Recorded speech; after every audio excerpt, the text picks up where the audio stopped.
Bonjour, heureux de vous retrouver ce matin encore autour du petit déjeuner, autour du café, que sais-je.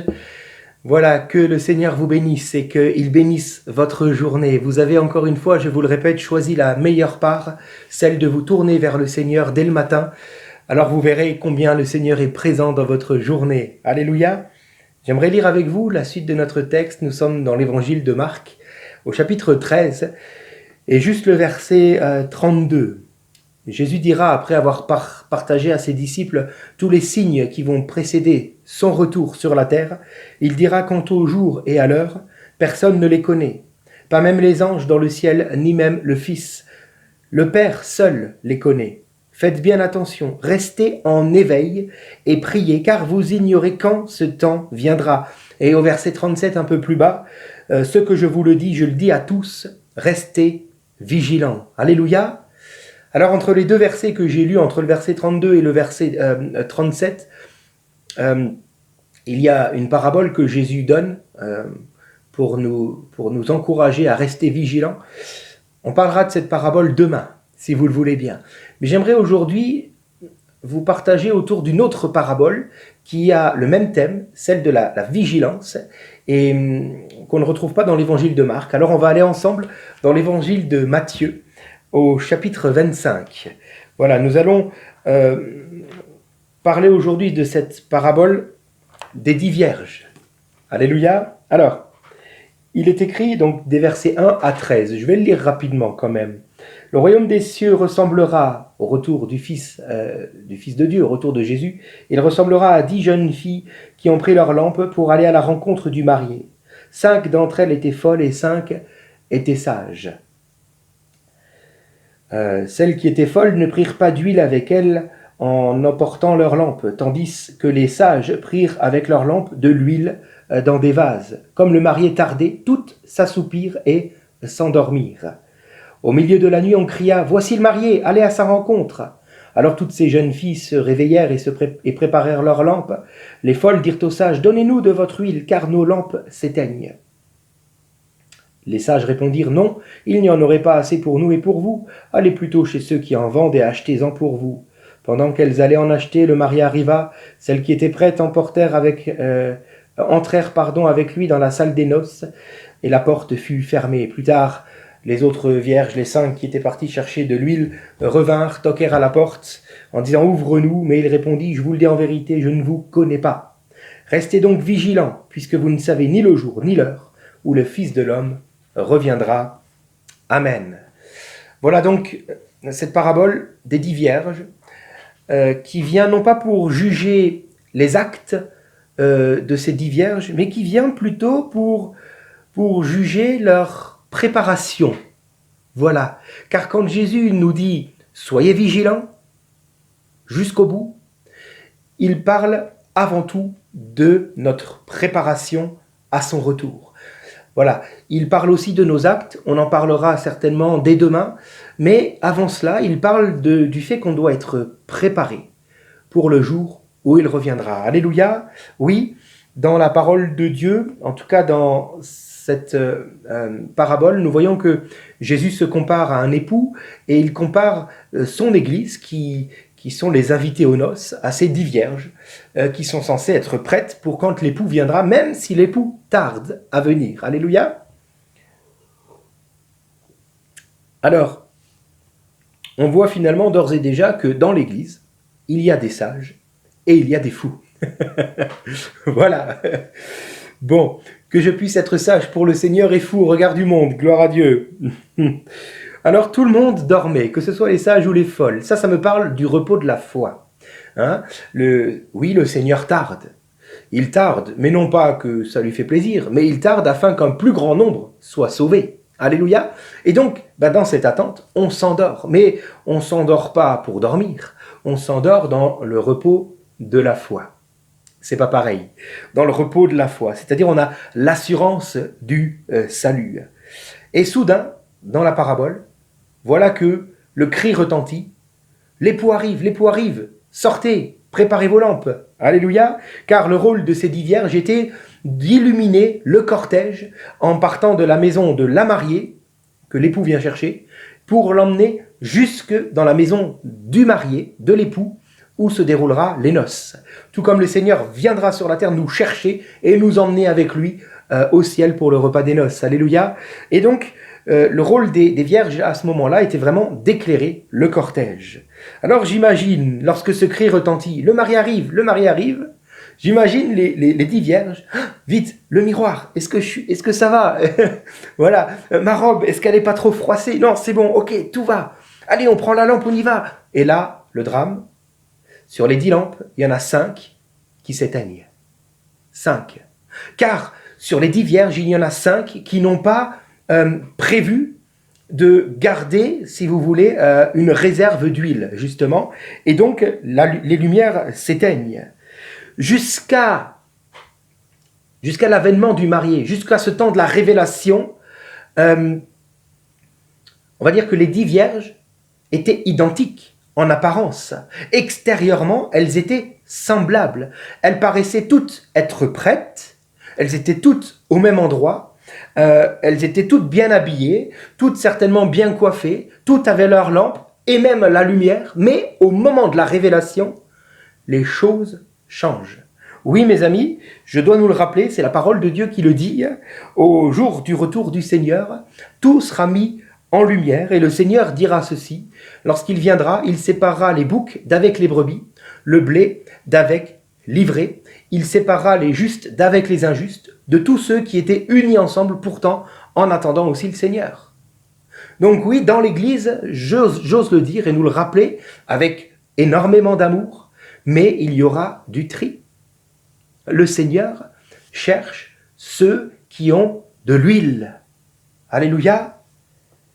Alors, avant d'entrer dans le repos de la foi, assurons-nous d'avoir fait des réserves d'huile. Amen.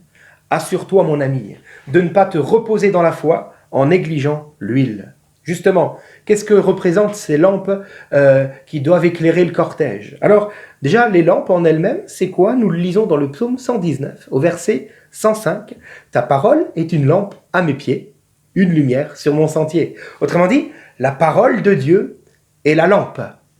Lorsque j'accepte le Seigneur dans mon cœur, lorsque par la repentance je suis converti et sauvé et uni à mon Dieu tout à nouveau, je deviens le porte-parole de Dieu sur la terre. Amen. Je reçois en moi le Saint-Esprit, c'est-à-dire je reçois la parole, l'Esprit de Christ, et cela me permet de devenir cette lumière pour les nations. Amen. Mais à la parole de Dieu, que je viens méditer tous les jours, tout comme on le fait maintenant, il faut un combustible. Et ce combustible, vous l'avez compris, c'est le Saint-Esprit, qui est symbolisé par l'huile, justement. L'huile qui permet à la lampe de briller. Et sans cette huile, nous ne pouvons pas être la lumière du monde. Nous pouvons connaître la vérité intellectuellement, mais nous n'aurons pas en nous le feu pour briller et pour être la lumière. Alors, je peux me reposer dans la foi en négligeant la vie de l'esprit en moi. Voilà les vierges folles. Les vierges sages sont celles qui se reposent dans la foi et qui en même temps travaillent à garder la vie de l'esprit en elles. Et qui font tout pour garder la vie de l'esprit en elles. Alléluia. Alors, comment garder la vie de l'esprit en nous? En lisant la parole? Oui, bien sûr. Mais cela ne suffit pas. Le Saint-Esprit nous est donné dans un but, après que nous soyons convertis, bien entendu, afin que nous puissions mettre en pratique la parole. Amen. Oui, le Saint-Esprit met en pratique la parole. Je me rappelle, au temps de la création, dans le livre de la Genèse, l'Esprit de Dieu se mouvait au-dessus des eaux, et Dieu dit. Et au moment où la parole de Dieu est proclamée, le Saint-Esprit se met à l'œuvre. Je reçois donc, moi, en tant que croyant, le Saint-Esprit, afin de mettre en œuvre dans ma vie, par ma vie, la parole que Dieu m'a donnée chaque matin. Donc, je comprends finalement que pour entretenir l'huile, Si je reviens à ce symbole des lampes, pour entretenir l'huile, je dois veiller à ce que chaque jour, dans ce repos de la foi, je ne m'endorme pas physiquement, mais que je sois debout à accomplir ce que Dieu attend de moi, à laisser le Saint-Esprit produire en moi les fruits de l'Esprit, à laisser le Saint-Esprit m'emmener à droite ou à gauche, afin d'accomplir ce que Dieu attend de moi. Amen. Le Saint-Esprit m'est donné pour cela. Je peux donc attrister le Saint-Esprit en ne faisant pas ce que mon Dieu attend de moi. Voilà pourquoi il est écrit dans Lévitique 24, verset 2, je termine avec cela, ordonne aux enfants d'Israël, nous sommes dans l'ancienne alliance, ordonne aux enfants d'Israël de t'apporter pour le chandelier, qui se trouve à ce moment-là dans le tabernacle, qu'ils apportent de l'huile pure d'olive concassée, afin d'entretenir les lampes continuellement. On est appelé à l'entretenir continuellement, c'est-à-dire à laisser le Saint-Esprit continuellement, de jour comme de nuit, 24 heures sur 24, 7 jours sur 7, nous emmener dans les projets de Dieu. Nous devons laisser faire l'Esprit de Dieu en nous, nous transformer à l'image de Christ et nous faire accomplir ce que Dieu attend de nous. Alléluia, on en parlera certainement dans les prochaines méditations. Mais comprenons pour nous aujourd'hui que ce n'est pas n'importe quelle huile que les prêtres devaient mettre dans les lampes qui devaient briller continuellement. Non, c'était de l'huile concassée, de l'huile d'olive pure. Et cela me fait penser à Jésus dans le jardin de Gethsémanée, qui veut dire pressoir à huile. À ce moment-là, Jésus a fléchi les genoux et il a fait cette si belle prière, non pas ce que je veux, mais ce que tu veux. Quelle est l'huile que j'utilise pour entretenir la lampe que je suis devenu en devenant chrétien? Est-ce de l'huile usagée qui date? Voyez, ça fait longtemps. Je me souviens de ce que j'ai vécu il y a 15 ans. J'ai marqué de l'huile essentielle, c'est-à-dire c'est l'huile essentielle à ce monde, c'est-à-dire je vais essayer d'alimenter la lampe que je suis devenu par une réussite professionnelle, sociale, financière, par du matérialisme, tout ce que ce monde aspire, les huiles essentielles à ce monde. Ce n'est pas ça l'huile qui va nourrir la lampe à la gloire de Dieu, non, il s'agit de l'huile du jardin de Gethsémanée, de l'huile d'olive pure, concassé.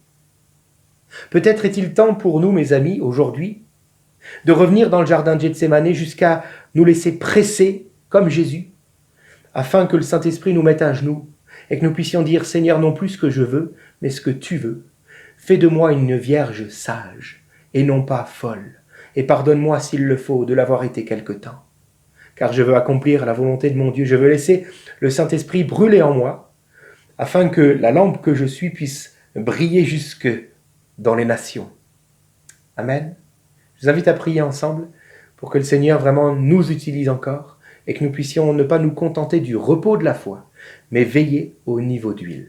Seigneur, je prie que, et là je pense à l'image le voyant rouge qui s'allume si souvent sur les tableaux de bord de nos voitures. Ce voyant rouge qui vient nous indiquer qu'il manque de l'huile dans le moteur. Alors, qu'est-ce qu'on fait en général? On s'arrête et on soulève le capot pour voir quel est le problème. Seigneur, je prie donc que si ce voyant rouge spirituel s'allume dans nos consciences, comme pour dire il manque de l'huile dans ta vie, je prie donc que tu nous permettes de ne pas être fous au point de continuer notre route. Mais permets-nous de nous arrêter et de soulever le capot de nos cœurs, afin de regarder, Seigneur, ce qui ne va pas. Seigneur, tu nous appelles aujourd'hui à être prêts pour ton retour. L'épouse doit se préparer pour l'avènement de l'époux.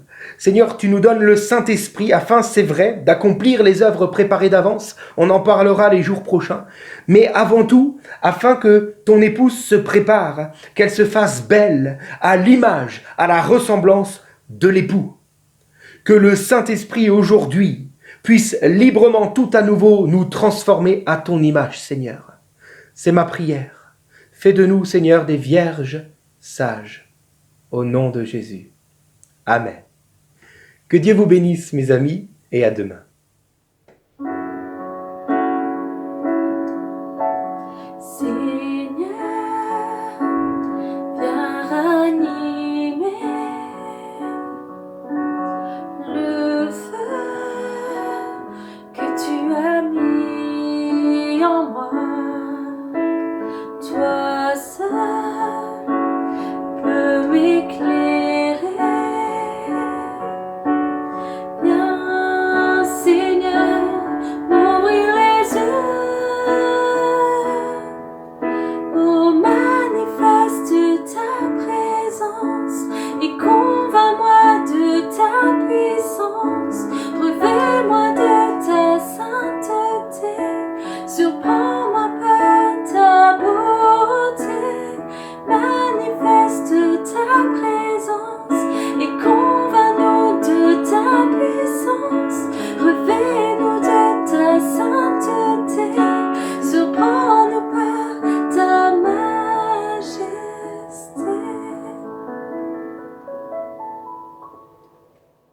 Salut.